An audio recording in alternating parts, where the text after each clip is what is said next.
Hey guys, it's Zoe and I'm back with another informative video. I also have my coffee here, but not in a mason jar today.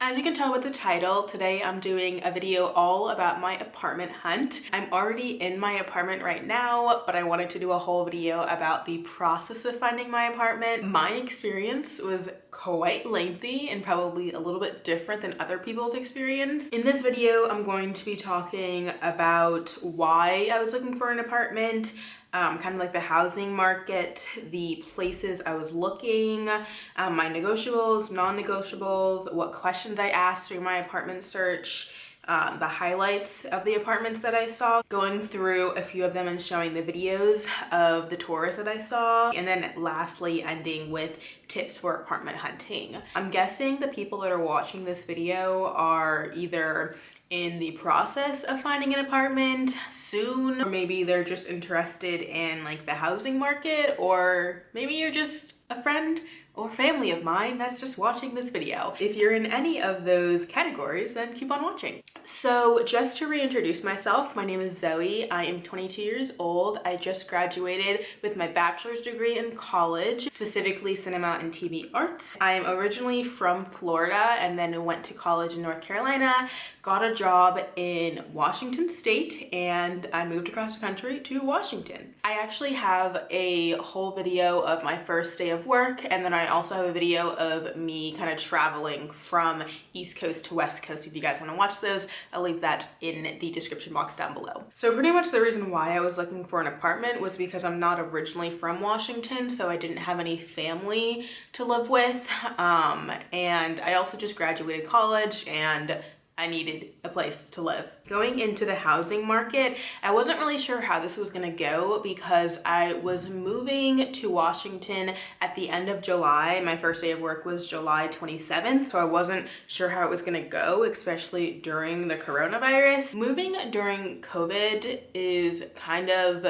a blessing and a curse at the same time. You can do self-guided tours. Self-guided tours are a lot more big during this time period. With self-guided tours, you can't really ask the questions with the leasing agent with you in the apartment. Also, a big thing since I moved at the end of July, August is such a big time for people to move. Usually it's the time when people are moving for college or people who are getting a new job. Prices kind of go up, but then also with COVID, prices were going down, but a lot of people were looking for housing. So with that, it made finding an apartment kind of hard because every time I would find a place, not every time, but a lot of the times they would get snatched up super quickly because it's during the time period that everyone's finding housing. It actually ended up taking me about a little less than a month and a half to find an apartment. So what ended up happening was, I know some people that I'll see on YouTube and like other friends that will end up finding an apartment after like the first 3 apartments that they tour, and then they move in like a week, and that just did not happen to me. I don't know what kind of luck I have, but so I actually ended up touring 19 places. I did not think I would be touring that many, but it happened. I got to get really comfortable with the apartment search. God, that scared me. That's my fridge. So if anyone is from Washington or from Northwest Washington, the places I was looking to live were Mill Creek, Bellevue, Bothell, Linwood, Seattle, Edmonds, Shoreline, and probably a few other places that I'm forgetting. So going into my non-negotiables, the first non-negotiable I had was living alone. In college, in the apartments that I lived in, I had roommates, and as much fun as having roommates is, I just needed to live alone. I couldn't do it anymore. I did join a Facebook group. I think it was called like the Greater Seattle like housing Facebook group if you're interested in that. But I just did not want to live with roommates. Another non-negotiable that I ended up deciding later is that I wanted a 1-bedroom. At first, I was looking at studio apartments and 1-bedrooms,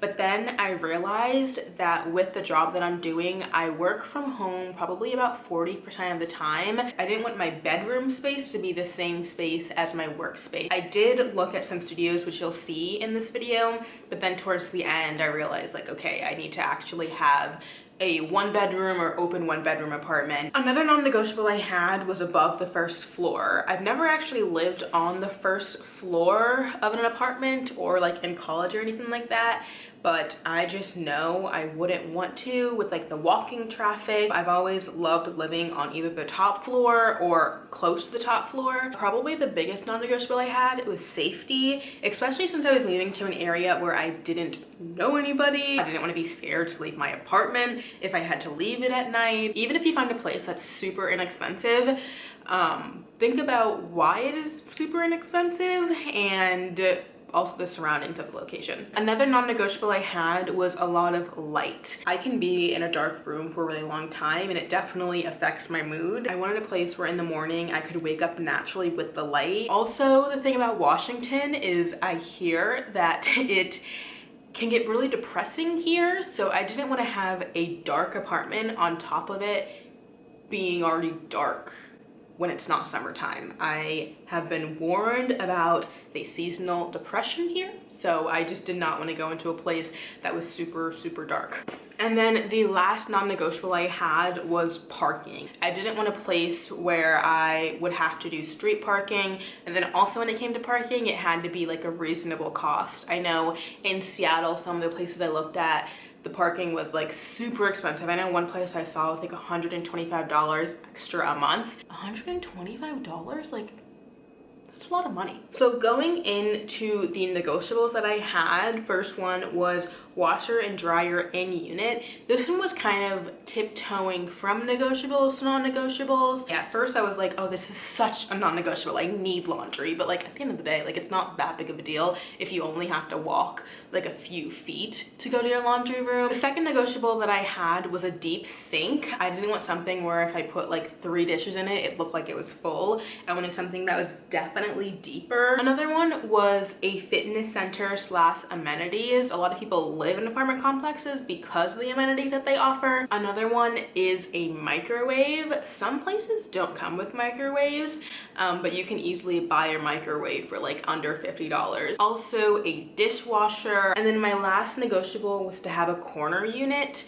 If anything, my dream would have been to have a top floor corner unit. Okay, so when it came to actually touring apartments, I came up with a list of questions that I asked each leasing agent. The first place that I went to, actually I was super unprepared and I didn't come up with any questions or bring a notebook or anything like that. I kind of just went there. Even though I could have done it on my phone, I just liked having a notebook. It's actually right here. Literally everything about every place that I went to. So I'm gonna try to go through these questions really quickly because I don't want to spend too much time on them. How much is the rent? What is the deposit? Is the deposit refundable?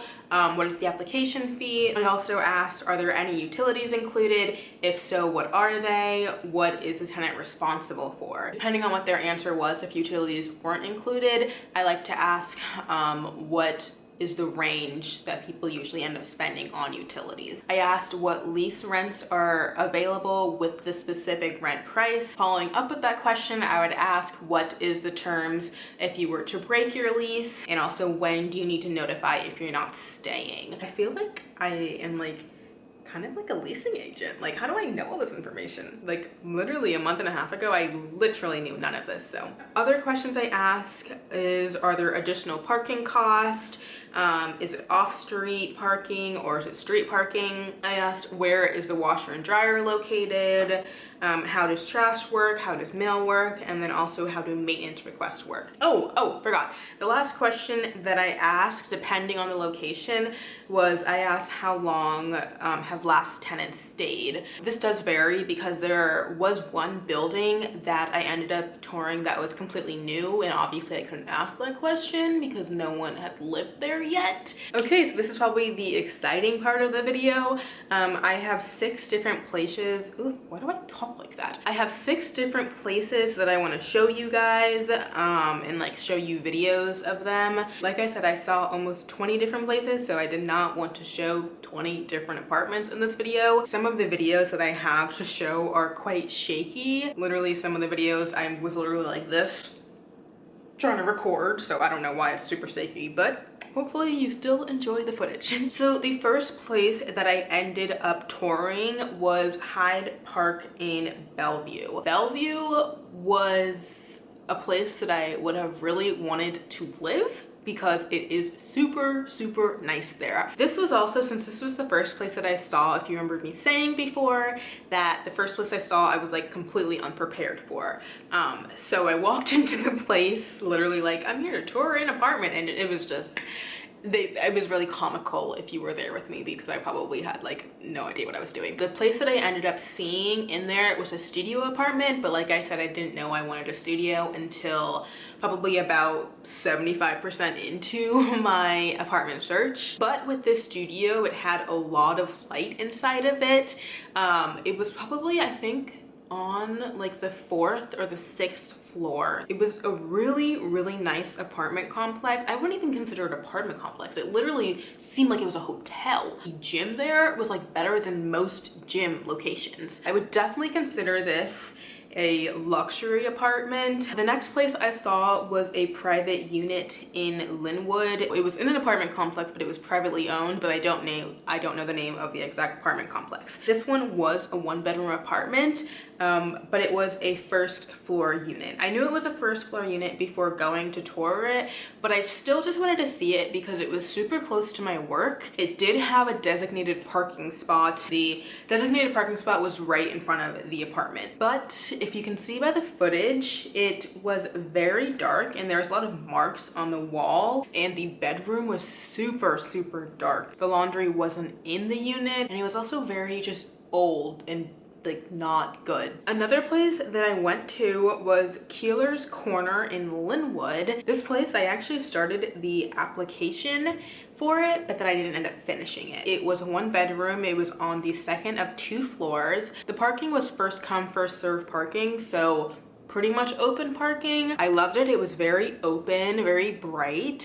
Also, the laundry was a little bit outdated. I've never actually seen a washer or dryer like that before. And also had a really nice sized balcony too. The only thing was, that wasn't the exact apartment that I was looking at. That one was the updated version. And I think the one reason why I didn't end up signing this lease was because with this apartment complex, the utilities would be shared with everybody in the property, which no, let's say this wouldn't actually happen, but if I didn't use any electricity that month, I would still have an electricity bill because of the other people and what they use for electricity. So that was kind of the main reason why I didn't end up doing that one. Okay, this place I really wanted to show just because I thought it was super unique. I saw a private studio in why am I so close to the camera? I saw a private studio in Bothell, and this one was super interesting. I saw it on Facebook Marketplace, which made me want to see it. It's like completely all wooded, and even though it's a studio, the bedroom was still blocked off by a wall. I wouldn't even consider it an apartment. I wouldn't consider it a house. It was in a neighborhood behind someone's house. The main thing was the lady that was showing me the apartment, who would have been the landlord, had like no idea what she was talking about. Just like, has no one ever asked you these questions before? And also, I didn't like how the apartment was super messy when I saw it. There was a little bit of like mold outside of the apartment area, which wasn't good. And also the laundry was outside. So if it was raining, which people talk about it like raining all the time here, that wouldn't be good to do laundry. But a good thing about this apartment was you could do a lease month to month. So technically, if I didn't like it the first month, I could peace out and like go somewhere else. The next place I saw was in Shoreline. This one was called Postmarked, or not Postmarked, it was called Postmark. And I'm telling you, I missed out on this one. I really did. I should have just signed it right then and there. This was a new apartment complex, like brand new as in like no one had lived there yet. I think it was opening up like 2 weeks after I saw it. So they were pre-leasing at this time, and I loved it. And I didn't sign it, and it got taken. This one was called an open 1-bedroom, so it wasn't a studio, but it wasn't like a full 1-bedroom, but I just loved it. Oh my gosh. The parking was $75 a month, which is insane, but the price would have still been in my budget if I were to have done the $75 a month for parking, and the parking was garage parking too. They also had a hookup for an AC. It had a really nice walk-in closet. It had soft close cabinets. They also had a TV mount thing where you didn't have to show your cords, like the cords were like to stay in the wall and hidden. And then it had, if you can see in the video, an exposed like wood ceiling thing. I feel like people watching this are hoping to be like, Zoe, why didn't you sign it? And I don't know. When I realized I wanted it, it was probably about like 3 or 4 days later, and the apartment was gone already, and the prices went extremely up. Okay, this is like future Zoe editing this video, and I just find it so funny how passionate I am about this apartment. Like, I should have just gotten it.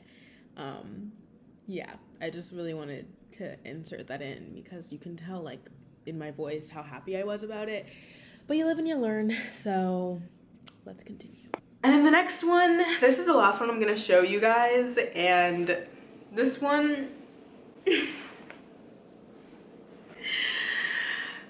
this is also one that I don't think I'll ever stop thinking about and not become a little angry when I think about it as well. Okay, like I actually cried over this, I'm not even kidding, because I'm psycho. This was a condo in Bothell. I highly recommend, if you're looking for apartments or housing, like try to look into condos more. This condo was amazing. The thing about the last place was I didn't even put in an application or anything. This one, I put in an application and I didn't get it, but the reason why I didn't get it is just ridiculous. This was a top floor corner unit, so there's a 3rd floor on the corner. The bedroom was in a location where it wasn't sharing a wall with anybody, so which is like literally the best thing you can even ask for. And get this, water, sewage, and gas were all included in the rent. Like, what? The only thing I'd have to pay for on my own was electricity and internet. I also loved how the bedroom had 2 shades. So it had, I think it was either like a white or a cream wall, and then it had this like blue wall as well, so I liked that aspect of it. Honestly, there was no cons, absolutely no cons. The balcony was really nice. It was a quiet, nice area. I loved the location of it, and it was amazing. Like, absolutely the apartment that I wanted. And when I saw this one, I'm like, okay, this is it. This is the apartment. I want this one. And I told the guy as I was leaving, I'm like, okay, I want this apartment. What do I have to do? And he handed me the application. He's like, just text me this application tonight and we can go ahead and get this stuff rolling. And I was super happy. I like called my dad after. I'm like, just raving about this place. I loved it so much, and it was just like a best way to end my evening because I went to go see it after work. Here's the tea. I remember when I was leaving the place though, there was someone that was coming to see the apartment right after me. So, oh, sorry, my phone went off. I literally rushed home, filled it out, sent it to him, and we were like texting that night about it, and like he did like my credit score and occupation, all of that stuff like a normal application would do. And he was like, okay, I'll let you know tomorrow and everything like that. So I woke up the next morning, go to work thinking like, oh my gosh, I have a place to live, I'm excited for this. And then he texted me and he's like, I'm sorry, I ended up going with the people after you that saw the apartment. And I'm not even kidding you, I actually shed a tear. Also, the reason why I was mad was because I'm like, why didn't I get it? I qualified for it. Like, there is obviously a lot of apartments, most apartments actually have like an income that you need to meet to be able to even get the apartment, or else you would need like a co-signer or a co-signer or a guarantor or something. So that income, I actually made the income and didn't need anyone to sign like on top of me or anything. I made it. It was perfect. I even made above it, which was good. But the reason he said that he didn't take me was because that the people that were also applied made more money than me a month, which really doesn't make any sense because I put my application in first, which he told me to put the application in first. And at the end of the day, if I made the money that was required, I should have gone the apartment. Just because I make lower than somebody else, that doesn't mean that that person would not pay their rent more than me. I'm not even kidding. I think I went into like shock for I think like 3 or 4 days. Like I was just pissed. You're probably thinking like, oh, well, why don't you just like go to that apartment and find another one? Since it was a condo, you can't really find another person that's selling in there unless you know them. I'm still sad about that one if you can't tell. But those are the apartments that I wanted to share with you guys. Obviously I didn't share the one that I'm currently living in right now because I want to do like a whole like reveal of that, which will be after this video, like in a different video. But to end this off, I want to talk about just like 3 tips for apartment hunting. First one is, if you can't tell, kind of the theme of this video, if you find an apartment that you like, jump on it. Put the holding fee down, pay the application fee, just freaking do it. Granted, if you like an apartment and it's a good price, someone else is also looking at that apartment and also thinks it's a good price, and they're probably putting in an application. So do whatever you can to solidify the deal. Another tip I have is to look at apartment reviews online and take most of them pretty seriously. There was a few places that I saw that I didn't mention in this video where I absolutely loved it, but then I went on their just like reviews on Google and their scores were just like down the drain. Like, and I'm not talking about just like 1 or 2 people had bad experiences. It was like a bunch of people had bad experiences. And then the last tip that I have for this video is get a second opinion from either like a friend or family members. So my dad was kind of the person that I was talking to about all the apartments, and I would show him videos and everything. And since he's way older than me and has lived in a lot more places than me, he kind of knows what to look for and not to look for in an apartment. So he was definitely a really good guide. I definitely recommend getting somebody that has lived in an apartment before, their opinion on things that they like about it and things that they don't like about it, to see it from someone else's perspective. I definitely want to do another video talking about apartment hunting tips because I feel like I'm such a pro at it now. So that was everything in this video. I know it was super long, but honestly I enjoyed filming it. It was very informative, I think, specifically if you're from Washington. If you're not from Washington, you can still literally take all of these tips and apply it to anywhere that you live. My next video will be my moving vlog. I don't want to make like a bunch of different moving vlogs. I'd rather just have one big moving vlog, and as you can see, I don't have any furniture right now. So it's gonna be another week or 2 before I actually have this place furnished, but that video will be coming eventually. So if you are interested in that, I really recommend subscribing to this channel. Also, if you like this video, please give it a thumbs up. It really helps me out.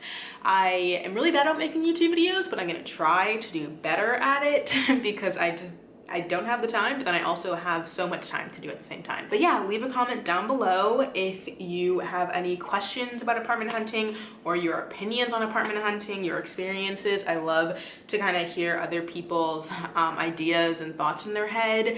And yeah, I hope you enjoyed, and I'll talk to you guys in my next video. Bye guys.